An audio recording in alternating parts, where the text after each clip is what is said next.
Hello gaming enthusiasts, unleash the power of easy game downloads with our tutorial. Subscribe to stay in the know. So in this video we are going to be learning that how to download Horizon Zero Dawn on PC. So for that particular reason, as you can see, I'm opened up with my browser and I'm going to be searching in here for steam.com, which is a gaming platform, and each and every game that is uploaded in here is by original and authentic developers, so you do not need to worry about any type of viruses. So simply head over to this search bar on the top right side of our screen, as you can see in here, and click on that and search in here for the game that you want to download. So here, as you can see, we have Horizon Zero Dawn coming up.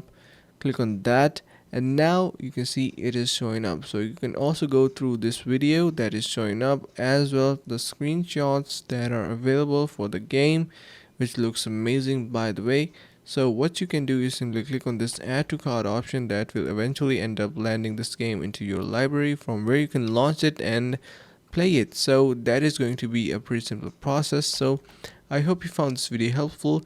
If you did so, make sure to subscribe to the channel, like the video and share with friends. Thanks so much for watching and see you around the next video.